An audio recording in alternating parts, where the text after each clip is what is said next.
Hey, everybody. It is Monday, June 23rd. You're listening to the Mo News Podcast. And yes, that's me. I'm back. It's Moshe Wanunu. And I am Jill Wagner. Very happy that Moshe is back. This is the place where we bring you just the facts. And we read all the news and read between the lines so you don't have to. We still do that here on this podcast, right, We Jill? do. Moshe, I am so happy that you're back. And you missed nothing, by the way. Apparently, yeah. I was quiet, like, hey, guys, quiet week. Guys, I've been gone for 10 days. Like, anything happened in the news? And it's like, Jill, like, as I was leaving, the LA situation was still like super hot, and then the plane crash happens in India, and then of course now a full-on war between the Israelis and the Iranians. The U.S. getting involved over the weekend. I had just touched down back in New York as it appears B-2 bombers were taking off for Iran. Yes, and Moshe, most people, I think, probably watched what you were doing over on the Mo News Instagram page, but I'm just like, welcome back.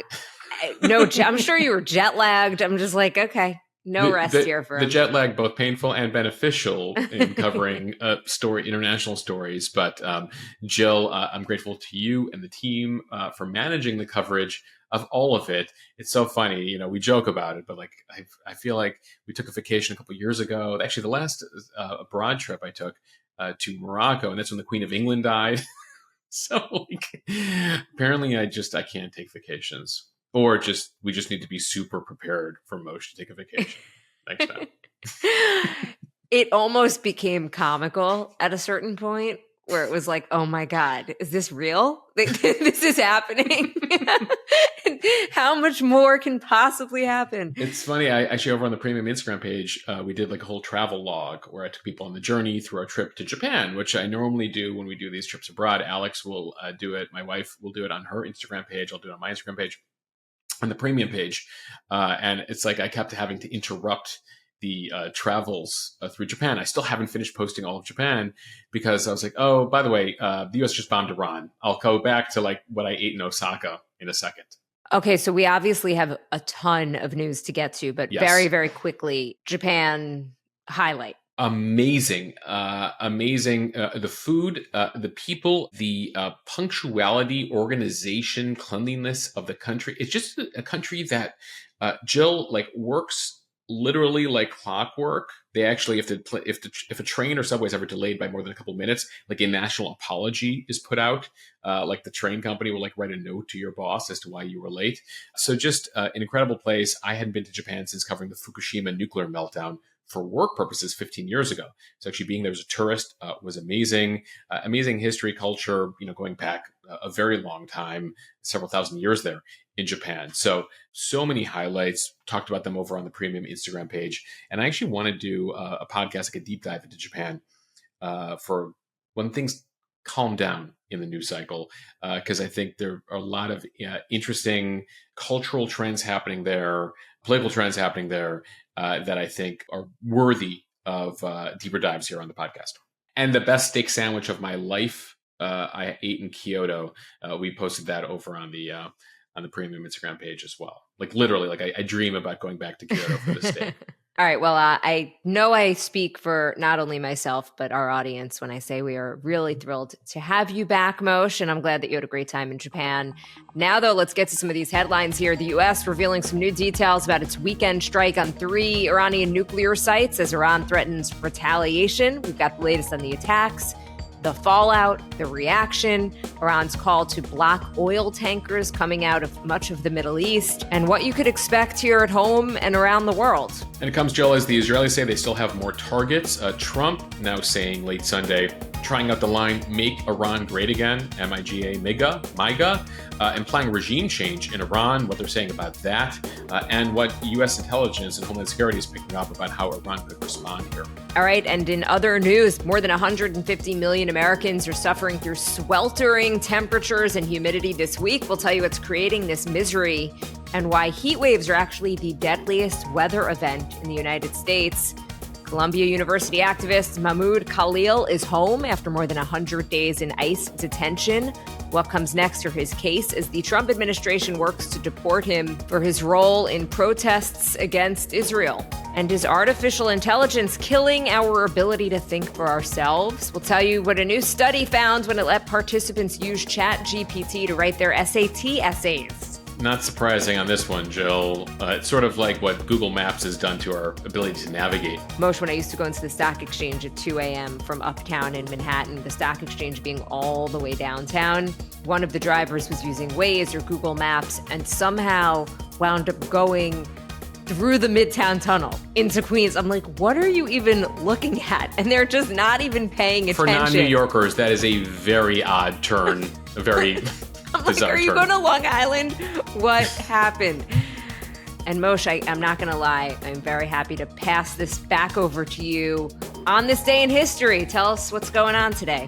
Jill, a big day in music history. A certain all-time great made her solo debut. All right, it could be so many people, so maybe Beyonce, I don't know. Oh, we might be close on that one. I saw your facial expression. Perhaps I'm right. All right, let's start with the weekend strike in Iran and the fallout. Pentagon officials on Sunday said that the 3 Iranian nuclear sites that the U.S. attacked in the cities of Fordow, Natanz, and Isfahan sustained what they called severe damage from U.S. strikes. Top Pentagon officials said on Sunday that it was too soon to say whether or not Iran still retains some nuclear enrichment capacity. Although Iranian officials sought to downplay the damage, Iran's Atomic Safety Center saying in a statement after the attacks that as a precautionary measure, the nuclear sites had been evacuated and equipment had been relocated before the strikes. Still, experts and intel officials say the damage to Iran's capacity and infrastructure is massive over the last 10 days of Israeli and now U.S. bombing, setting their nuclear program back several years. Pentagon officials described a tightly choreographed operation. It included 7 B-2 bombers carrying 30,000-pound bunker buster bombs and submarine-fired Tomahawk cruise missiles, hitting a trio of sites in less than a half hour. The B-2 bombers took off from a military base in Missouri at midnight on Friday, flying eastward, reaching their targets in Iran 18 hours later, joined by more than 100 other U.S. military jets. To deceive Iran into thinking nothing would be happening Saturday, the U.S. also launched a number of jets from Missouri westward to the U.S. military base in Guam. It was widely publicized and meant to make the Iranians think that the attack would be coming from there at a later date. So a decoy, Moshe. Yeah, a number of decoys and U.S. military officials saying that it made for basically clear sailing or clear flying into Iran. Not to mention that President Trump, just a couple of days earlier, had set a 2-week deadline for making a decision. Right, we were only 48 hours into those 2 weeks. So the B-2 bombers dropped a collective 14 bunker-busting bombs. Those are the 30,000-pound bombs that only the U.S. has. They're called MOP, capable of blowing up things hundreds of yards underground. The Israelis had been asking the U.S. to help them with reaching certain Iranian nuclear assets at major depths, since the Israelis don't have those B-2 bombers or the bombs. Satellite images show that the U.S. may have targeted ventilation shafts at Fordow, Iran's key underground nuclear enrichment facility. A senior U.S. official acknowledged that the attack on Fordow had not destroyed the heavily fortified facility, but said that it had been severely damaged. As I was mentioning last week, it's about 600 feet underground. It's in a mountain covered by cement. So this is not an easy feat to get there. Yeah, the Iranians have made a point of building their nuclear facilities deep underground in mountains. They had learned, or they thought they had learned the lesson from other regimes in the area who saw their nuclear programs taken out by the Israelis in recent decades. A reminder that in the early 80s and 81, the Israelis blew up the nuclear facility that Saddam Hussein was building that they suspected he would use to build a nuclear bomb. And then in 2007, bombed a above-ground facility in Syria that Assad, the dictator there, was using to build nuclear weapons at the time. So the Iranians, learning those lessons, had hoped they would keep their program safe by building it in these very difficult-to-reach facilities, at least until this U.S. attack over the weekend. Military officials praised the Israeli war effort so far, saying that the U.S. took advantage of some of the Israeli achievements, including taking over the airspace over large parts of Iran. The U.S. was able to go in undetected, and the Iranians appear not to have been able to even get a shot off at any U.S. planes. On Saturday night, President Trump addressed the world to explain his decision to join the Israeli missions against Iran. Take a listen. Our objective was the destruction of Iran's nuclear enrichment capacity and a stop to the nuclear threat posed by the world's #1 state sponsor of terror. Tonight, I can report to the world that the strikes were a spectacular military success. He added that Iran constantly promising death to the United States and death to Israel means that they can't be trusted to be this close to having nukes. Vice President J.D. Vance saying Sunday that the U.S. is not at war with Iran, but at war with Iran's nuclear program.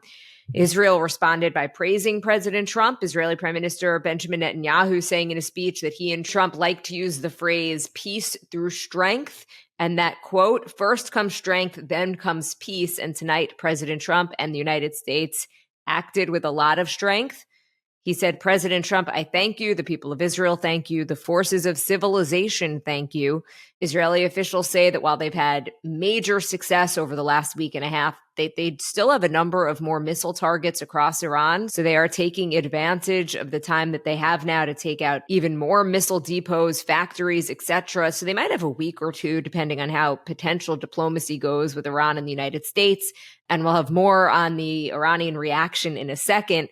But first, Moshe, what did you make of the Trump call to just go ahead and launch the attack over the weekend? As recently Thursday, as we've just mentioned, he said he was going to give Iran 2 weeks to come to the table before he made an official call on whether or not to attack or not attack. So that had been really the question since Israel launched its attack about a week and a half ago. Was the United States going to get involved? Yeah, and we really went into the weekend thinking like, okay, is he there or not? We'll get to the domestic politics. Certainly there's been a debate within the Republican Party, even the MAGA wing of the Republican Party. Certain folks around him who are very bent towards isolationism, not getting involved in these types of affairs, and some people who still see a sort of robust role for the U.S. here. And Trump has typically fell on that latter, a more robust role, though at the same time, Trump has promised no new wars. The Democrats are the party of war. I'm not going to bring you war here. So he was trying to think very strategically here about whether to enter. So again, the fact that they had led us, at least publicly, to believe there was this real debate happening inside, but ultimately it appears he made this call on Friday to move ahead with this, given the 18-hour flight time you were just mentioning there for the B-2 bombers. So, ultimately here, when it comes to Trump's rationale, why did he do this? While the U.S. intelligence community stuck with its assessment that Iran's leader hadn't officially ordered the building of nuclear bombs, the intelligence estimates within the U.S. government said that Iran's posture on making a bomb has never looked more aggressive. They have now enriched uranium to a very concerning level. When we talk about uranium, it's used in nuclear power plants. We talk about civilian use for nuclear technology, but then also, of course, if you enrich it at a certain level, it becomes the right fit for nuclear weapons. And the concern recently, at least in the first few months of the Trump administration, is that Iran had been speeding up its program and making it very close once they made the decision to build weapons, that they would have those weapons. And so what we're talking about here is enriching uranium to a 60% level. For just reference point, you enrich uranium to between 3 and 5%, and that's what you needed for like a nuclear power plant or nuclear research facility. There is no need for 60%. There's no need for anything past really 5% for a nuclear power plant. So why do you enrich to 60%? Because once you enrich to 60%, you're basically a couple of weeks away from getting to 90%. There's a sort of curvature where it takes a while in the initial phases, and then once you get to a certain percentage, it goes very quick. So going to 60% means, hey, we don't have weapons grade, but you can get there within a couple of weeks. And that's been the debate with the Israeli estimates, the U.S. estimates. There's been a lot made of Netanyahu in the years saying, they're 2 weeks away, they're 1 month away, they're 2 weeks away. Well, that's once they make the decision to get those weapons. And that's why enriching to 60% was always so concerning here. It puts them basically at the precipice. And so if they make that call to go to weapons, can the U.S. or Israelis act quick enough? And so for the Israelis in particular, they said, no, we can't take that risk anymore. And so they were finally willing in recent weeks here to move ahead by themselves. So Trump gets in here. Why? The Israelis are seeing incredible success. And so Trump was very sort of circumspect that first night. Remember, as the Israelis launched their campaign on June 13th, the only person who put out a statement was Rubio, and it was very sort of wishy-washy. the following morning, once he sees the success of everything, Trump is very much like, we control the skies over Iran, and starts to rah-rah the entire thing as he sees how well the Israelis are doing with their military campaign. So as Trump saw an opportunity here to get in here, and by the way, something Trump has said for years, and this is every U.S. president, going back to Bill Clinton, the Iranians cannot have nuclear weapons. We cannot trust a regime that says death to Israel, death to America on a daily basis, that funds terrorist groups globally. We cannot entrust them to get nuclear weapons. But at the same time, American presidents before Trump have not been willing to go this far because they've been worried about the ramifications and the reaction of hitting the Iranian program, especially in recent years in light of the fallout from the Iraq War. But Trump decided to go there. Especially in light of the Israeli move here. One thing they, had in the back of their minds is what happened with North Korea, where the world negotiated for years with the North Koreans. North Koreans were like, yeah, we won't get the nuclear weapons, when behind the scenes they were developing it and ultimately surprised the world in the early 2000s by saying, hello, we have nukes. And guess what? You can't do anything about that regime anymore. And so for the Israelis, that was a non-starter. The Iranian foreign policy is to literally, part of their foreign policy from the Islamic regime is, we're going to destroy Israel at some point. And so as far as the Israelis are concerned, they cannot be allowed to have weapons that will literally make their goal come true.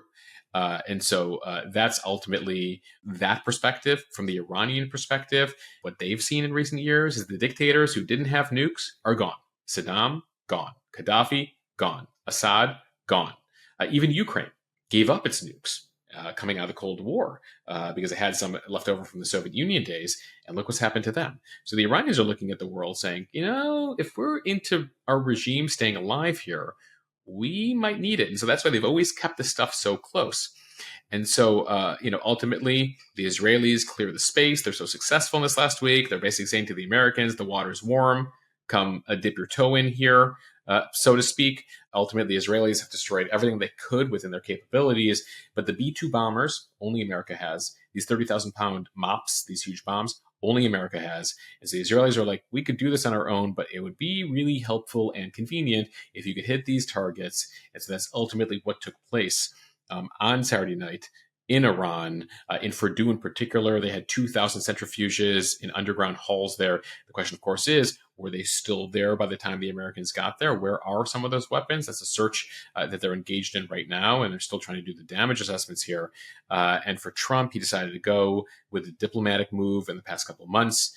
He says he gave Iran a chance, and ultimately what Iran wanted here in recent months, Jill, it appears is the deal they had with Obama 10 years ago, which meant they could keep their missile program, they could compete their civilian nuclear program, they could still enrich uranium, keep their enrichment program around. And as far as Trump was concerned, he's like, you're not negotiating from a position of strength. You're not actually looking to make a real deal here. You still want to fund your terrorism and Hezbollah and these various groups across the Middle East. And so he felt the Iranians were just buying time. And that's, effectively what was going through his mind as we understand it, as he made this call to move forward on Saturday night. Now to the response. President Trump went on to warn Iran against any retaliation against the United States and to negotiate for peace immediately, adding that there will either be peace or there will be tragedy. Trump also said that there are many targets left and that, quote, we will go after those other targets with precision, speed, and skill. That said, Iranian officials still vowing to respond, with the country's foreign minister saying at a news conference that Iran reserves all options to defend its security interests and people. He declined to be more specific, including about whether Iran would retaliate against U.S. military assets in the Middle East.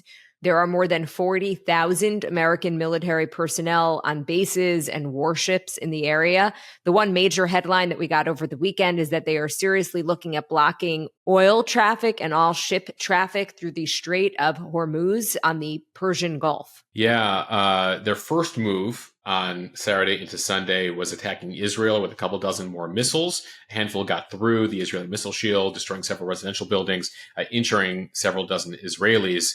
Then, as of Sunday, the Iranians were coming around to okay, how do we now respond to America here?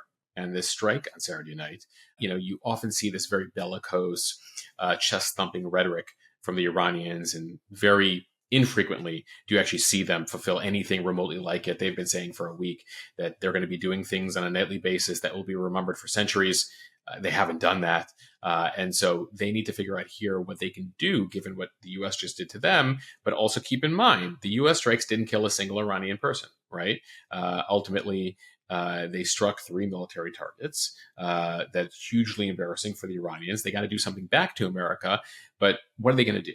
And so one thing they were looking at on Sunday, and we're going to watch how this unfolds today, is a blockade of the Strait of Hormuz. This is a very kind of thin couple-mile gap that connects the Persian Gulf. So we're talking about all oil coming from Iraq, Kuwait, most of Saudi Arabia, Bahrain, UAE, Qatar, and Iran, all has to go through this little strait, and they control part of it. And apparently they're going through the process in the Iranian government of closing off about a third of all oil to the world from the Strait of Hormuz. Oil prices, of course, will go up from that over time. But there are a lot of countries in the region that are like, no, this is not something we'd like to see. That includes the Americans. And that includes, by the way, the Chinese.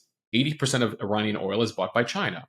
So one of the countries the U.S. reached out to on Sunday when they saw this news that Iran is looking to cut off the Strait of Hormuz is China. Say, hey, China, can you call Iran and tell them not to do this? Because it's going to raise prices for China in particular. It also cuts off all Iranian oil. So a lot of American officials are like, they would do this. They would shoot themselves in the foot and cut off their own oil. So a lot of interesting things here. They would also, to cut off the Strait of Hormuz, the Iranian Navy would ostensibly have to do that. They haven't shown themselves to be very successful over the course of the past 10 days. The Iranian military has really been a no-show beyond some of the missiles getting through to Israel there. So would they actually do that? We'll see. Huge economic ramifications, and can they logistically do that? It certainly will earn them no love in the neighborhood there with the Gulf Arab neighbors, who, by the way, are not giving them that much love to begin with here, secretly behind the scenes. Very happy to see the Iranians knock down a few petals here by the Americans and the Israelis. Now, what else could the Iranians do here? Well, there's the sort of like, oh my God scenario. They could fire drones and missiles at American bases in the Middle East. They could attack us here at home. There's word that they have assets, human assets, folks that have lived in America for a long time, what they call sleeper cells that they could turn on to conduct terror attacks here in the U.S. That's something that U.S. officials is sort of the nightmare scenario. NBC was reporting something along those lines. Could they target oil fields in Saudi Arabia? They could do a lot of things. But again, given what the U.S. did and given the threat that they have from Trump and the fact that they believe Trump because he killed their top general in 2020, he's now done these attacks. Are they willing to take that risk given the state of their whole situation? They've been embarrassed for 10 days. They've lost more than half their missiles. Nearly every single drone they have has been shot down. The Israelis are basically flying around over Iran with no defensive measures by the Iranians, able to do whatever they want. The supreme leader, Khamenei, the Ayatollah, is literally in a basement bunker, unwilling to use a cell phone because he's so worried about how infiltrated his government is. He's lost a number of his top officials and close allies, all assassinated by the Israelis who've infiltrated his government. It's not a great situation for the Iranians. What are they even capable of? And ultimately, they do something big here. Sleeper cells, killing Americans, terrorist attacks. They could lose their entire government. Something Trump even mentioned over the weekend. He was talking about regime change for the first time, as I mentioned at the top of the podcast, making Iran great again. So the supreme leader is a rational actor, and he has shown himself to be a rational actor, albeit extreme, over the course of the past couple of decades. His entire government is at stake here. His regime is at stake here. And if he gets too aggressive with America, then ultimately he could lose it all. So that ultimately is one of the big question marks here. And that's what I've been talking about on the Instagram page, Jill, is, I don't know that we expect the worst case scenario here. We expect a face-saving scenario where the Iranians can say to the Iranian people, hey, we did respond by sending, lobbing over a few missiles at a base after giving America a heads up, which, by the way, is what they did in 2020. After the Americans, after Trump greenlit the assassination of the top Iranian general, Soleimani, what did they do? Hey, America, we're totally going to hit you here. We're going to hit you here tonight in a couple hours, and allowed the U.S. to clear the base. No Americans died from the attack, and Iran was able to say, hey, we got them back for that.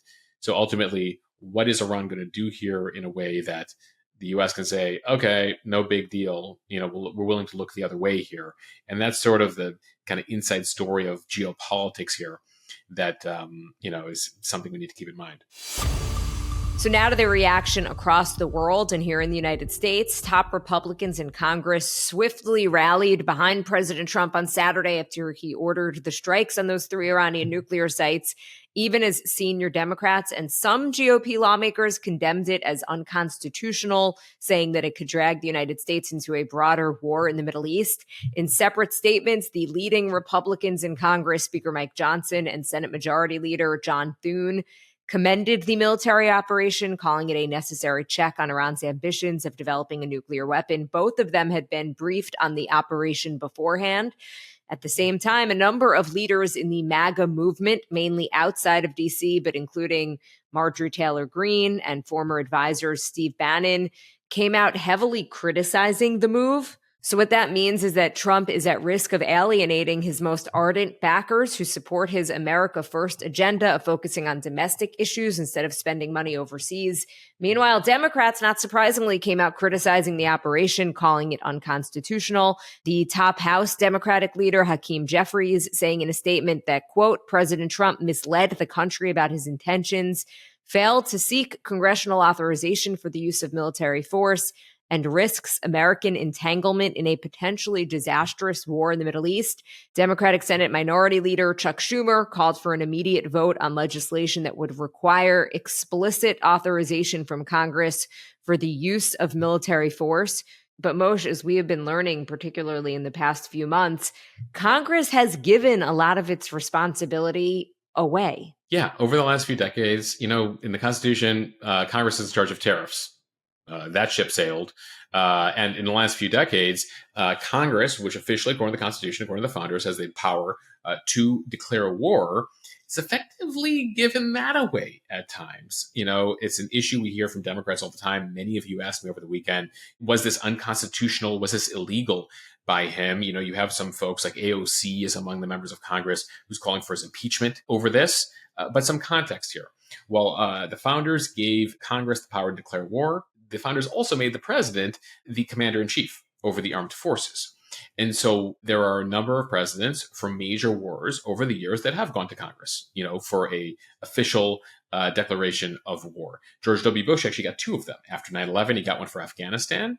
And then in 2003, he got the controversial one to invade Iraq. Now, that one after 9/11, back from 2001, that's actually been cited now by Obama, by Biden, by Trump, because it was very vague. It was very open-ended, saying you have the power to deal with 9/11, but also terrorism writ large. How does one define terrorism? And how it can be used against us? Certainly Iran is a funder, sponsor, and armor of terrorists globally. But at the same time, in the last few decades, you've had a number of presidents, going back to Bill Clinton, who have conducted bombing raids or specific missions without going to Congress. Clinton did it in Yugoslavia, the former Yugoslavia, in Serbia. Obama did it in Yemen, in Syria, and a bunch of places. You had Biden, who did it in Yemen and Syria as well. You had Trump do it in his first term as well, and killing the Soleimani. These smaller bombing campaigns without going to Congress. We've seen it Democratic presidents and Republican presidents who more and more are doing that. And we should note that there's a law called the War Powers Act. You've seen a lot of people speak about it over the weekend on social media, some who actually didn't bother to read said law, Jill. And what the War Powers Act effectively does, it was passed in 1973 in the aftermath of Nixon bombing Cambodia for months without telling anybody. And effectively, it says that the president needs to inform Congress within 48 hours of any military strike. Trump did that, and cannot commit troops for anything longer than 60 days. We haven't committed a single troop in Iran, and there's no intention of invading Iran or putting ground troops there. So the calls here that this was unconstitutional, we could have long constitutional discussions over it. But if this is unconstitutional, then effectively every recent president has been conducting unconstitutional bombing raids, and so we'll see on all of that. So that's the deal here. The MAGA debate is certainly very interesting to watch within the party. It was interesting, Jill. I was struck by the fact that when Trump made the announcement on Saturday night, typically presidents do that solo, and Trump, if you watch the speech, walks up to the podium, and to his right he's got J.D. Vance, to his left he has Marco Rubio and Pete Hegseth. In particular, Hegseth and J.D. Vance are from more of the isolationist MAGA wing of the party. And so showing that front and also making them stand there on camera, Trump is also, hedging risk if this all goes south, but also, trying to show his party, including folks that have various viewpoints when it comes to U.S. foreign policy, that, we all stand united here. Now, interestingly, they made a point, all these guys were out there on Sunday saying it's not about regime change, we're going after the nuclear program, and then Trump pops up on Sunday night with his tweet being like, regime change might sound, like I shouldn't be saying it, but like, why not make Iran great again? And we're like, oh, brother, I imagine JD Vance and some others who were like, I just did like 6 interviews, Mr. President, telling folks that this was not about regime change. But we'll see what happens with that. Ultimately, there's a lot of social media posts we take seriously and a lot of social media posts we don't take seriously, or literally from the president. So that's something to watch. Jill, international reaction here has been very interesting to watch. Europe has been very European, restrained in their viewpoint here. In the UK, Keir Starmer, the prime minister, appeared to offer measured but conditional support, saying things like, Iran can never be allowed to develop a nuclear weapon. We need to alleviate the threat, but we have concerns about what's going on. The French also said they learned about the event with concerns, and then they made a point of saying we weren't involved. The French made that point very clearly, like, by the way, we're not involved here. And they urged both parties to show restraint moving forward. In Germany, the focus was really on Iran to immediately begin negotiations with Israel in the U.S. And Jill, the other side of the coin, and this is why I'm asked all the time about, Moshe, is this World War III? There are some social media people who constantly talk about World War III, and it frustrates me to no end. And to that, I ask, who's involved in said world war? Because right now, the Iranians, it's pretty lonely in Tehran right now. The reaction, interesting, from Russia and China and a bunch of folks around the world who condemned the strike, but they're not really showing any support for Iran. And that begins, by the way, with some of these Iranian terror groups like Hezbollah, founded by Iran, funded by Iran, armed by Iran, then puts out a statement on Sunday being like, we're not getting involved in this. Like, Godfather, sorry, but not sorry. We've been depleted by the Israelis, and the Lebanese have told us not to get involved. And then you had the Russians, you had Medvedev, former president, sort of a deputy of Putin, says, maybe we should give a nuclear warhead to the Iranians, like, screw America, effectively. That did not come from Putin, and there are many reasons to believe, while that headline, a lot of people made a lot out of it, the Russians ain't doing anything for Iran here. They got their own war in Ukraine. They've been needing Iranian weapons moving forward.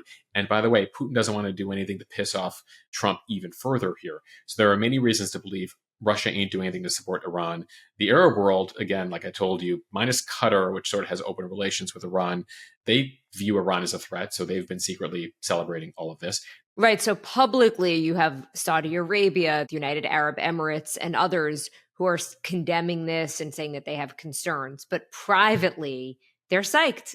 Oh, they're like popping champagne, probably. That, ultimately, there's a whole private, coordination going on with the Israelis because for them, they have issues. First of all, Iran is Persian, like the Persians. They're not Arab. So there's always been animosity there. Iran is Shiite. The rest of most of the Arab world is Sunni. So they've had this issue with Shiite, that issue has been around for a very long time. And we're coming off here, Jill, about a decade ago. And in the past few years, Iran was more dominant than it's ever been, right? They now control Iraq effectively because when one of the interesting things about getting rid of Saddam Hussein was that Iran filled the void. So they've had basically Iraq checkmark Iran. They were boys with Assad in Syria.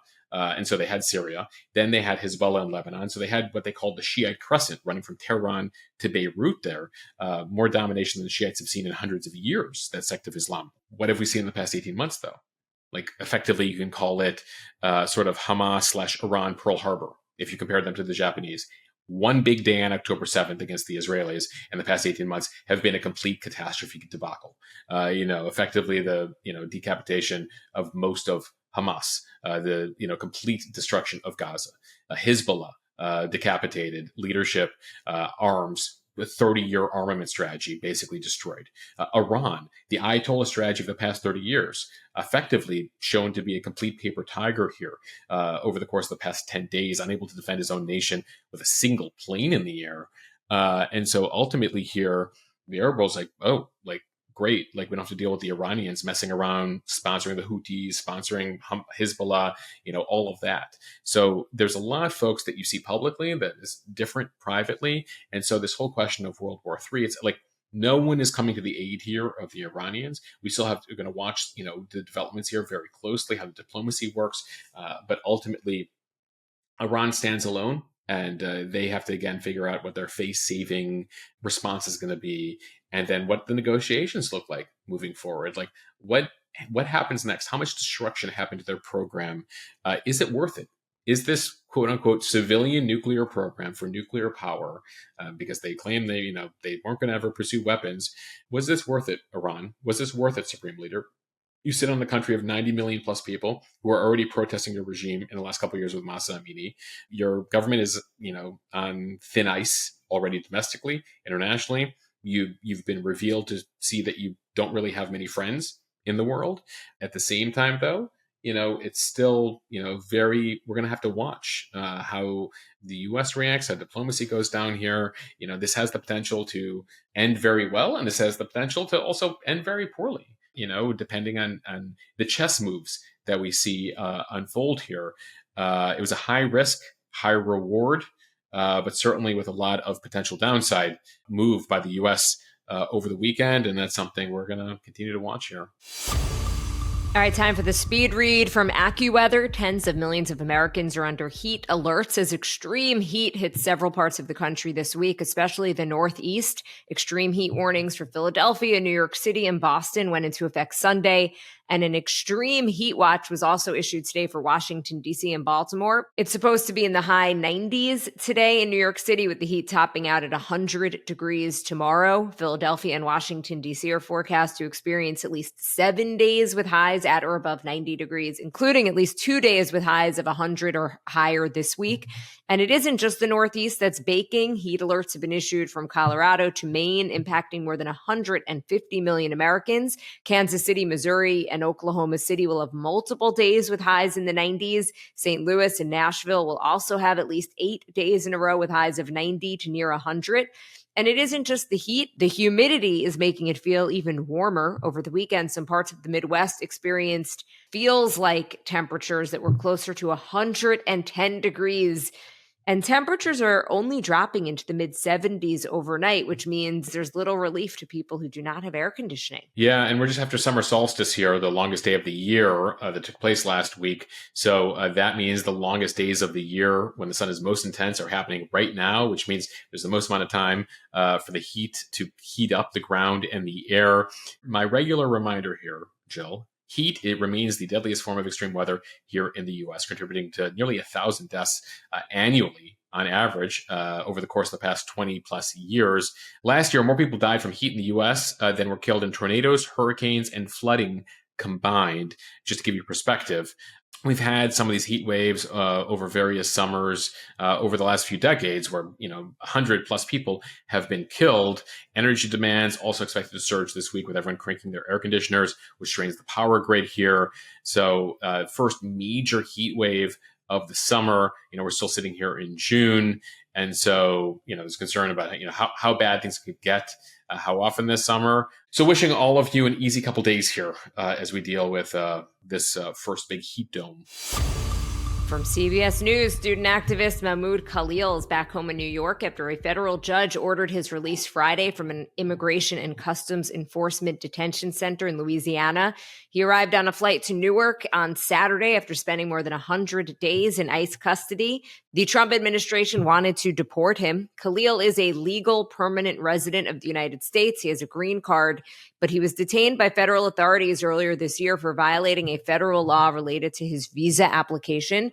Khalil was arrested in March at Columbia over his pro-Palestinian and anti-Israel activism on campus. An immigration judge ruled that he could be removed from the country based on a memo from Secretary of State Marco Rubio, which said that his campus protests were at odds with U.S. foreign policy interests and aligned with Hamas. There is a federal law that is rarely used that the administration is trying to use to deport Khalil. A federal judge ruled Friday that Khalil is not a threat to his community nor a flight risk. The judge called Khalil's detention, quote, highly unusual, and said the government's effort to deport him was an effort to, quote, punish the petitioner for his anti-Israel speech. Bottom line, he can stay at home as his deportation case is heard. Khalil was greeted at the airport by his wife and a crowd of roughly 50 supporters, relatives. Congresswoman Alexandria Ocasio-Cortez was there. And of course, plenty of media. Just the fact that I am here, it's a message. The fact that all these attempts to suppress pro-Palestine voices have failed now. So this is the message. My existence is a message. The Palestinian existence is a message to this administration. The government has said in court papers that Secretary of State Marco Rubio determined that Khalil's, quote, presence or activities in the United States would compromise a compelling U.S. foreign policy interest. The judge that ordered Khalil's release did leave open a path for the government to continue its efforts to deport him for reasons like problems with his green card application. But the judge said Khalil does not need to be detained while the deportation proceedings play out. And he didn't order electronic monitoring either. The government, for its part, already appealing the ruling that freed Khalil. Yeah, the White House says that they will be victorious in the end because the immigration judge, they feel they have the argument to be able to deport him. But in the meantime, this other federal judge saying, you know, have kept this guy in jail for 100 days. He should not be in jail as you deal with his immigration case. During that time, we should note that his American wife gave birth to his child in New York. He'd actually fought to be there. A judge had rejected that, so he had the opportunity to meet his son for the first time over the weekend. He also missed his graduation from Columbia. Background on Khalil, he's originally from Syria. His family is of Palestinian origin going back. And he is now speaking out. Jill, he'll be with ABC News this morning. He did an interview with the New York Times that was out yesterday. Very active as he's now speaking out. He said he used the terminology kidnapped by ICE authorities. He says that he feels empowered to be speaking out further. And he says he'll resume his advocacy here, saying, if anything, it's actually reinforced his belief that what he's doing is right. Reminder, he was arrested in the lobby of his apartment building back on March 8th.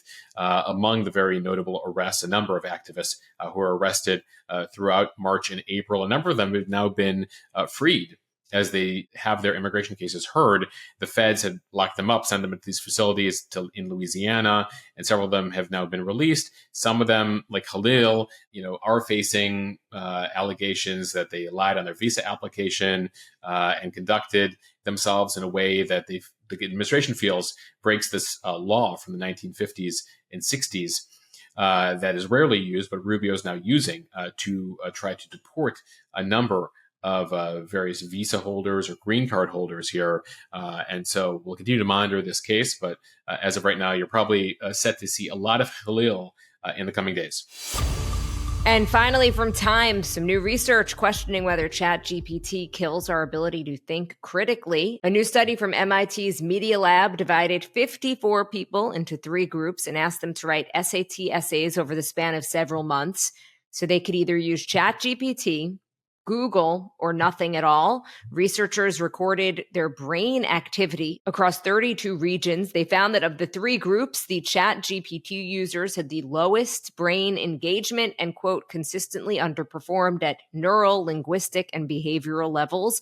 Over the course of several months, ChatGPT users got lazier with each essay they wrote, often resorting to copy and paste by the end of the study. The group that wrote essays using ChatGPT all delivered extremely similar essays that lacked original thought and relied on the same expressions and ideas. The group that actually had to write their essays with no help at all showed the highest neural connectivity. Researchers found that this group was more engaged and curious and claimed ownership and expressed higher satisfaction with their essays. And then there's the third group, which used Google search. They also expressed high satisfaction and active brain function. So we should note this study does have a small sample size. It has not been peer reviewed yet, but it does suggest that the use of AI here could harm learning and critical thinking skills, particularly for younger users. No surprise, Joel. If people start to rely on certain things, they'll stop thinking in certain ways. So don't find this surprising at all, but we will await further details and scrutiny of this study. We should say that many doctors and education experts say they do see more and more kids relying heavily on AI to help them with their schoolwork. Jill, there was a viral video on social media of someone, I think it was USC graduation, holding up like one of their final papers or several of their final reports and basically saying ChatGPT wrote all my finals here before I graduated college, sort of glorifying the use of ChatGPT to get a college degree, which has certainly gotten that person a lot of critique based on what I've been seeing on social media. And so, one of the concerns here is, like with any technology, to what extent do you utilize AI in positive ways? Right? How do they make the research process easier, but not rely on them so much to do your homework and all your writing that you're not, learning some basic skills like writing, but also not forming, in your brain certain neural connections that can help you access information, memorization. Memorization will become less and less important with AI, but it's still key to how we function as humans.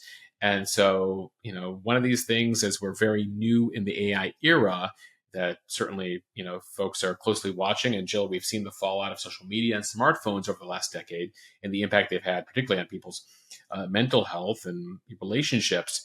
And so, that's one of the concerns here. If AI moves too quickly and we're not checking ourselves before we check yourself before you wreck yourself with AI, I think is the message. Moshe, you noted that the sample size is really small, as did I, only 54 participants. But the researchers said that they wanted to actually come out with this and go public with this before it could be peer reviewed and before they could do a larger study, because they felt like this technology was moving so quickly and that lawmakers are going to be making some real decisions about it soon. And so they didn't want to wait however long it was going to take, a year, 2 years, 3 years, to come out with what they felt were pretty startling findings. Yeah, as I was joking at the top, that, the way that Google Maps has changed, like how we figure out directions and memorize directions. It's like, yeah, go down a couple miles, make a left to the McDonald's, then make a right here. The sort of way we had to drive or even walk ourselves down the street. Where like I even find myself like addicted to Google Maps in places that I know better. Like New York, certain part of Manhattan is a grid. Like the avenues, the streets go up like second, like 34th, 35th, 36th. Like the avenues go 6th, 7th, 8th, 9th. And you're like, I don't need Google Maps for this. Like this is pretty basic, navigation here. So, I think that on an individual basis, we need to check ourselves when it comes to using AI. Like, is this a necessary use of AI? Or do I think this is going to have, long-term effects? And this is particularly true among kids and teens, and yet another challenge for parents, Jill. All right, we end here with On This Day in History. Beginning in 1961, the Antarctic Treaty was enacted. Important piece of law there. It reserved the entire continent of Antarctica for free and non-political scientific investigation. Before that, folks, countries were looking to carve up Antarctica for our own purposes, but we decided as a world, we were going to leave that continent alone. Good job, world. Good job, world. Good job. It was the early 60s. We could still accomplish things like that. Moving to the 70s here, good and bad, you could say ugly day for Richard Nixon on this day in history. First, the good, the public. June 23rd, 1972, on this day, President Nixon signs into law the Higher Education Act that includes the groundbreaking Title IX legislation that barred discrimination based on sex in higher education programs and has fundamentally changed women's sports extracurricular activities over the course of the past few decades. It also turns out, on this day in history, on this day in 1972, Richard Nixon, behind the scenes in the Oval Office, was instructing White House Chief of Staff H.R. Haldeman to obstruct the FBI in their investigation of Watergate, telling him to tell the FBI, don't go any further into this case, period. Now, we would find that out because Richard Nixon turned out to be the last president who had a recording device constantly rolling in the Oval Office. One of the reasons he would have to go down and resign just a year later. Jill, one of the more infamous moments from the 90s on this day in 1993, Virginia resident Lorena Bobbitt severed a certain organ of her husband's with a knife, and it was discovered in a field, eventually reattached. I won't go into details. We keep this a family-friendly podcast, but there are various Netflix and other documentaries you can watch on John Bobbitt and Lorena Bobbitt. One of the, again, more memorable stories of the 1990s. On this day in 2016, UK voted for Brexit, leaving the EU. You now see polling in the UK that they believe it was a big mistake. Jill, I remember the next day when UK surprised itself by voting to leave the EU and go independent with Brexit. The number one Google search in the UK was, the day after Brexit, what is Brexit? You can tell some people may have voted without knowing what they were voting for. We end here with pop culture history on this day in 1983. The real world San Francisco one of the more memorable real worlds for the Gen Xers and elder millennials out there. One of the reasons, well, you had Puck with his finger in the peanut butter. Jill, it's so funny the things you remember. I was like 11 years old watching a Real World, but one of the more significant people as part of Real World, where they would bring 7 people together, one of these early reality shows MTV had, living in a house. They included one of the first openly gay men with HIV to be featured in a reality show, a guy named Pedro Zamora. He would die of symptoms related to HIV and AIDS shortly after the conclusion of the show, but really impactful to have someone like that and, really drove the conversation related to that issue. And we end here with Beyonce. Jill, you got it right on this day in history. 22 years ago today, Beyonce, leaving Destiny's Child, releases her debut solo album, Dangerously in Love, featuring Crazy in Love. And she's gone on to mild success ever since. That Beyonce. What did she do after that debut album? Where has she been? I think officially she has the most Grammy Awards in history, Jill, and she's on tour currently with her daughter. Incredible. Again. All right, that is a wrap. We did go a little bit long today, but a lot of news, of course, to get to. Thank you all for listening to the Mo News Podcast. If you like what you hear, please share this with your friends. It'll help us grow. Follow us, subscribe so you don't miss an episode, review us in the App Store. And Moshe, I am so thrilled you're back. Good to be back, Jill. We're here holding your hand, folks. I know it's a lot of crazy headlines out there, but take a deep breath. We'll get you through it. And thanks again to Jill and the team for getting you through these last couple of weeks while I get to enjoy a vacation in Japan. All right. Bye, everybody. Thanks for listening to the Mo News Podcast. Have a fantastic day. I hope you enjoyed.